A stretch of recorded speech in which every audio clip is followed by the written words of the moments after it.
Can't wait for another relaxing day of playing Call of Duty. All the kids should be at school, so it shouldn't be too sweaty.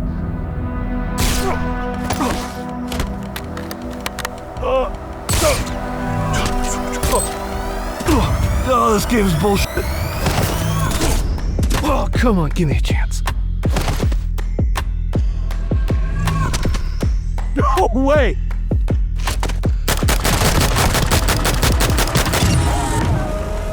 First kill, what you got to say? Alright, oh my god. Alright, first of all.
They say, don't let your dreams become memes. But you know what? Right here we have the Jeopard, better known as the Jackal PDW from Call of Duty Black Ops 6 or Warzone. Now, there's a question. Is this a serious gun? Is it a fun gun? Well, Suffin Things, the actual company's name, made this as a conversion on a Draco in 9mm. And you know what?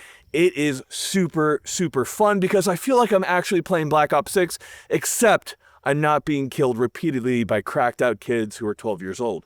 So today on Grand Thumb, we take a look at the Jackal PDW at the Jeopard, or as they call it, the Steppard. But of course, we can't get into this still. We thank the biggest sponsor of the channel, who's Primary Arms. If you're looking for an awesome pistol optic or just anything, go and check them out. We love them so much. Now, May is, of course, going to be Reese's Pieces May. So get in there, say, I would like Reese's Pieces. You never know what you're going to get. And of course, if you're looking to be a more American, even more American than apple pie, then we have Henry Repeating Arms. All the best options, and even better, if you go to henrythumb.com. Some very special surprises that we can't talk about now. If you're looking to get better at shooting, we recommend dry fire, and Mantis will turn your weapon into a dry fire machine. Makes dry fire super fun and effective. Finally, all ammunition is sponsored for by AAC. Big thank you to them. And with all that being said, you know, Call of Duty isn't cheap, and neither is the Jeopard. So the Jeopard is actually a very interesting Russian firearm. It was experimental.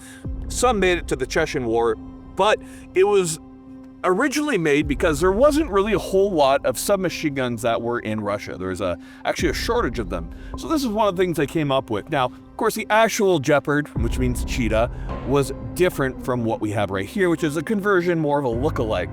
But nonetheless, the history is very easy. In fact, the actual Jeopard was convertible to many different calibers and many different types of recoil mechanisms with simple swaps that could be done. So it could be anything from 380 to 9x18 Makarov to 9x19 to some other Russian rounds, 9x21, and others that were really interesting. So of course, this one's using Glock mags, not exactly, or not even close to what the actual one used. But you should be aware that the actual Jeopard is a very interesting weapon. Now, this is a conversion of a Draco, of the Mac-9, which is simply a Romanian Sentry-imported 9mm gun. In this case, it converted it to use Glock mags, and it is far from the most comfortable gun to shoot, but it is interesting. So let's get on the range right here. Let's try it out. Let's shoot against John, who has not shot any rounds on it yet, and it is very uncomfortable to fire. So we'll start with the build drill right here. This is a very uncomfortable weapon to fire due to many factors. You can see why, in many ways, this wasn't a very successful SMG, but we'll prove it to you by shooting it. John, are you so excited? I'm so excited. I'm not. So first thing first, with the safety, you gotta be a little ginger with it because, well, first off, when I go to fire, I have to reach back, click it down, but more importantly, there's no stop like there typically is on an AK, so you can just, woo, very fun. Okay. So it is a fun gun. All right, John, you ready to hit me? Okay. Yeah, we'll go from safety on. This is gonna be so slow. Just kidding, I'm gonna be so fast. Reminds me of the safety from the AK-12s. You know, that yeah. in Ukraine where they were blocking it. All right, shoot ready. Stand by. 197. Slow. Clean. Alpha. But man, when you get into that stock, John, the thing that sucks is like you're so close. You're just on the dust cover, and that the recoil is actually kind of stout. She was getting nice little kisses from the AK receiver from the Draco. Oh wow. All right, hey John, you have to say as you bring it up. They got me for my phone. They got me for my phones. Wow, this is Terrible. Shooter, are you ready? We'll find out. Stand by. 161, faster than me, dude. Not fun at all. Yeah, faster than me, though. All A's. Okay, next up we'll be doing a Mozart beak. That's gonna be 2 to the chest, 1 to the head. Done because, well, you never know if the chest is gonna stop them. All right, John, hit me. Shoot ready. Yes. Stand by. 124. Okay, clean. Look at that, I even got it in that little card. Let's go. All right, you ready? You beat me in the last one, John. This whole thing is so weird. It definitely, if the stock were a little bit longer, well, it's not a stock. That's not a stock. It literally, look, it says it. All right, you ready, John? Shoot ready. Stand by.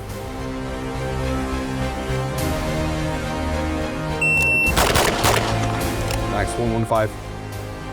Shot him in his mouth. His mouth, got him for his foams. And his foams. So, I mean, already a Century Arms imported Draco is not the best. I mean, there are Dracos that are made quite well from Romania. Like, they have cold hammer forged barrels, but I've never been a fan of the 9mm version that they make. It's silly. It's very silly. All right, let's take some long shots. All right, we're at 150, 170 yards. We're gonna be showing you that the gun is accurate at range. So let's see how it does. First try. Yeah, first try.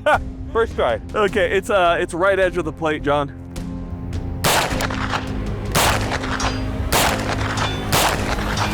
Yeah, it really is. It's pretty accurate. Yeah. It's just not comfortable at all. Not fun. Next up, we're gonna show you a little bit of recoil demonstration. So obviously this isn't a serious use gun, but you can kind of see the type of recoil that we get compared to an MP5. So we'll start with our little Jackal right here.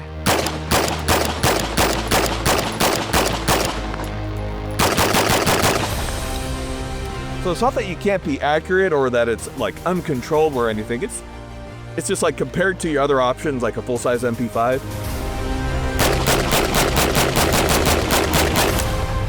So compared to your full-size MP5, and when we talk about barrel lengths, like these are comparable.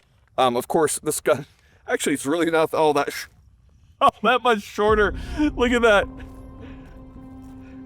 mean, if you had the correct stock length, like, it's kind of not even worth it. What's the barrel length on this? Like 8. 8? Yeah, and yeah, they're both 8, so. Yeah, so that's a normal barrel length, right? Some would say that's too big. That's massive. It's huge. I think 1.5 would do it. You don't need all this. Yeah. So the point that we're trying to make is that this isn't much more or any more compact than your typical full-size guns, but more importantly, it is a direct blowback design. And man, you're definitely eating the recoil on this thing. So it is not the funnest gun to shoot. You're gonna be surprised if you're used to firing like AR-15s, you'd be surprised at how light the recoil is on like even an AR-15 compared to a 9mm direct blowback. They actually do have more recoil, which is odd. That being said, they will have less flash, less blast that you have compared to a 5.56. But man, they are not the funnest guns to shoot. But it is a vibe and it is super fun. Now, here's one of the really interesting things about it. They do take Glock mags, however, they only take the extended Glock mags that don't have something impeding them. So if we take a normal Glock mag, this is a G17 mag, it doesn't seat all the way because where it latches is just a little bit too high for it. So this is something where you could shave some of that away. This is 3D printed right here to make it fit. Kind of a bummer it doesn't fit right off the bat, but I suppose if you're going for vibes, you want to have the stendo in it, right? Well, there's been a lot of shooting at this point, guys. I think it's about time we do a little bit of talking. Now, before we talk, let's have John empty out the rest of this magazine and just let us know how that recoil feels, John. The trigger feels kind of sticky on the way forward, but it's not Not too bad. It's not fun. If you really like dig into it, this thing is, it's gonna be beating you up. I don't like it. Well, I like it, I just don't like shooting it that much. But you know what I will do? Hang it on my wall. All right, let's go talk about it. Now, we are now back from the range. It is a day later. I am now older and just not doing as well. But you know what? Today we're going to be finishing up our autistic breakdown on the Jeopard, on the Shepherd, on the Jackal PDW as we delve into it. Now, as we said earlier, I think the biggest thing to realize about this is that we have a Century Arms Draco NAC-9. These are not exactly the most amazing gun to start off with, but rather for purposes of what stuff and things we're doing, it was a great launch point to build a fairly faithful recreation of the Jeopard PDW, which is what we have right here. Now, obviously, we could go with a much more expensive build and get better quality. However, does everybody want to pay like $3,000 or $4,000 for a copy of one of these guys? Probably not, which is why we have what we have. So let's get into it. This is a basic magazine-fed direct blowback 9mm PCC off of the NAC-9, which is made in Romania. This isn't the best quality, but the thing that's nice is that it does automatically take your Glock mags, which makes the conversion a little bit easier. Let's start at the tip, just like our Navy guys love, and we'll go all the way down to the butt. To start off with, we have a nice reproduction, a little bell flash hider that is typical and is very emblematic of the Jackal to start off with, of the Jeopard. Now, the best part about this is it is 1/2x28. So as far as your options for adding different muzzle devices, you have anything you could possibly want. Adding a suppressor is going to be very easy. Now, the one thing I do want to point out, which is due to the fact that it is a direct blowback weapon, there's nothing to really stop that heavy bolt from traveling back at increasing velocities, depending on the suppressor that you use. Because if you're not familiar, a suppressor does increase the back pressure, or in the case of this, the amount of pressure coming back onto the bolt, which is going to be harder on the gun. So adding a suppressor, I'm going to recommend something that is flow through. Think like a Hux 9 can or something like that. That's probably going to be for the best. CGS would be great as well. Your more traditional baffled designs, such as some of the older Silencer Co., Dead Airs, etc. Not that those are bad designs, just some of those earlier models just have a higher back pressure than what this gun can probably take. Now, moving down to the barrel, it is actually a fairly long barrel. I saw it mentioned at being at about 11.5 inches. Now, that doesn't seem right to me when I look at it, though, because when I'm comparing these, no, you know what? Actually, it is a fairly long barrel, but it's not a particularly compact weapon. We put it right up against the MP5 here, which you showed earlier with John's. They are similar in length, but clearly you're not really getting a whole lot of benefit for getting this kind of non-traditional, not a bullpup design, but it is a pistol. It is similar to like something like, say, an Uzi, where the magazine is inserted through the grip. And there are so many issues. But going back to the barrel is well made. And again, we were able to make 170 all the way up to 200-yard shots with this little PCC. This isn't crazy for a pistol caliber carbine, but rather to point out that the gun is plenty accurate for what you need. You should not be using this for like real life end of the world stuff in the first place. Now, from there, we do have a gas tube. It is not a gas-driven weapon, so it is merely for show and for adding weight to help the system balance. Because in the case of a direct blowback, it is merely operating based off of the weight of the bolt carrier group, the weight of any further metal that we have in the gas tube. So if you take a look at it right here, and it is your basic kind of AK build, and you can see we have that buffer right in here as well to kind of short stroke the system a little to make sure that it's operating violently enough that it can actually function. You can see we simply have a weight added here that goes through the gas tube. So it is not an actual gas piston driven design, just as a quick note right there. And once you get that bolt carrier in, you're going to have to kind of depress the hammer a little bit to get that all the way in. Otherwise, it is a fairly traditional design. We're going to go ahead and get that back in. Get in there, buddy. And reattach. So the system is reliable. I really don't have any issues with it because it is not overgassed, but it is overdriven. It is stout in terms of its recoil. So when you fire this, you can definitely feel the kind of jumpiness of the gun. This is due to a lot of things, most notably the stock and how short it is, or the pistol brace, but it's just not a terribly comfortable gun to fire. So if we go all the way to the back here, when I have it shouldered, and I'm trying not to hit my lav mic right here, but when I have it shouldered, you can see how little purchase I have on it, and you can see my nose is right up against the dust cover there. That's very uncomfortable to fire. It needs a little bit more length, but when you add more length, your firing hand is getting so far away from the pistol grip that you're going to start having a very kind of awkward grip on this thing. And you know what?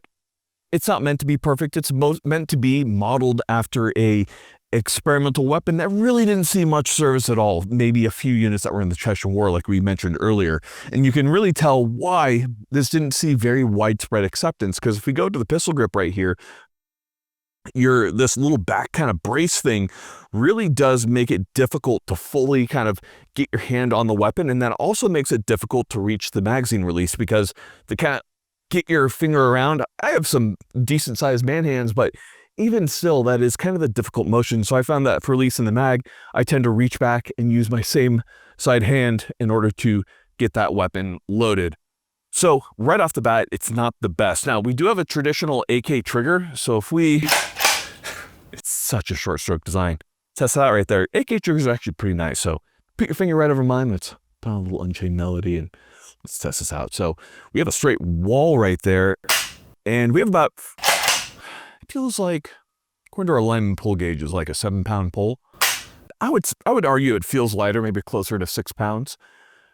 It's a little sticky coming forward, and that's not anything I'm going to put up against stuff and things, but rather it's a NAC9. It's not going to be absolutely perfect. Now, moving up from there, obviously, our only magazine release is right here. But the big problem that we talked about is the fact that, well, your normal Glock magazines don't work. You need to have the extended 33 rounders or 30 rounders, because with our typical Glock mags, they don't seat far enough. So let me show that to you one more time. Now, here we have a Glock 17 mag. So if we attempt to change that, you can see that there's just no way for it to seat, because it doesn't get up high enough there in order to engage on the magazine release right here. So kind of a bummer that you can't use your regulars, and I'm sure that can be changed in further models, but that's kind of my main gripe. And then the biggest gripe is this brace right here. This just needs a little bit more standoff versus that back of that dust cover. Otherwise, you're just going to constantly get beat up by it. I mean, John has a little bruise right here. How's John supposed to look pretty with a bruise? So, I mean, that's kind of how violent the thing is. Now, if we move up to here, we do want to point out that our friends over at Gideon, sent us an optic, and it looks very Call of Duty-ish, which is why we included it in this particular video. But, when we come down to it, guys, this isn't a very particularly fun gun to shoot. It's fun in the fact that I feel like I'm in Call of Duty Warzone or Black Ops 6, but you can really see a lot of the shortcomings, especially when we talk about like some of the controls right here on the right side. There's no catch for safeties. There's nothing to stop it. So you kind of got to be safe with, real careful not to pop that safety down too far. So when you're typically shooting on this guy and you go to take the safety off, you have to reach back, pop it down in place and get back up. It's not that big of a deal, but compared to like your typical AK safeties where your grip is further back, it's much easier to do that than it is to kind of reach your whole hand back underneath the charging handle in order to get that. It is, simply put, awkward. It is an awkward gun to use. Now, the knurled grip they added onto the bolt charging handle itself is actually quite nice. I'm a big fan of that. They did a great job with it. It's very easy to actuate. It's very much so like a Zenit, so good on them there. The hinged dust cover that we have right here at the Picatinny is drilled into the base and is hinged and holds zero pretty well for what we need on a PCC. Of course, it's not going to be better for longer range, but out to 200, we didn't really have any issues. So that kind of brings us to the end of the Jackal PDW, the Stepford of the Jeopard, and I guess what are the thoughts? Well, it's fun. If you're looking to have fun, to have a cool little conversation piece, it is a piece of history in terms of being an experimental design, but don't expect much more from it beyond that. We thought it'd be a fun video simply because, well, like we said, a lot of people get their start from video games. I know I did. I played, I'm going to date myself right here. Played GoldenEye on the Nintendo 64 and loved it, and I thought the guns are super cool, and that kind of started a whole bunch of research on my side. So having something like this, no worries, guys. Don't be too caught up in it's not the most efficient design, and simply think to yourself, well, you know what? This is a whole lot of fun, and maybe just maybe, you're going to bring this out and some neighborhood kid when you're out at the range is going to think it's super cool and get into guns all because of you. Guys, we do love the people at Stuff and Things and do make some very cool things. This was simply fun, but when we talk about practical usage, there's some very cool things that they do make. So one of the coolest things they did was this conversion on a Kel-Tec P50. We'll do a video on this soon, but it adds that goofy unlock mechanism and simply makes it a AR-15 fire control group. You can add an FRT-15 in there, and it makes the release much better, and you have a very good weapon. So that's not to say that they don't make really good, very usable stuff. We're just kind of talking about one of their goofier kind of builds right here. So don't be too hard on them. Say, you know what, that was pretty neato burrito, guys, and you know, we think that's pretty neat. Wouldn't you agree, Sawyer? I think it's pretty cool. I will say, that gun, I just feel like you'd be the most popular kid in Chicago. You know what, you're gonna go to the range, you are gonna be the most popular kid. Guys, we do recommend it simply because we like supporting our friends over at Stuff and Things. They did send it to us. There's no exchange of money or anything like that. Have fun, guys. It's okay to have a little bit of fun. I know you're a little distracted by all the cool guns back here, and you should have guns that are serious use. But don't be afraid to smile a little and to make your memes not be dreams. Guys, thank you so much for watching. We got tons of things coming for you guys, including more serious stuff. Get out there, get training. Final thing for you guys could be a little bit of dad advice. A little bit of dad advice is, you know what? Eat some more eggs. The people who tell you not to eat eggs are kind of fat. The people who tell you to eat eggs are kind of ripped. So make your own choices.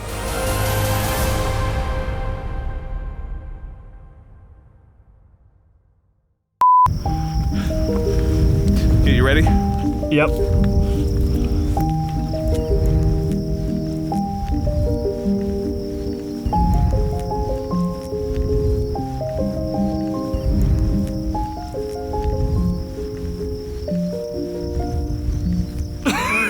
I was trying to see how long you keep going.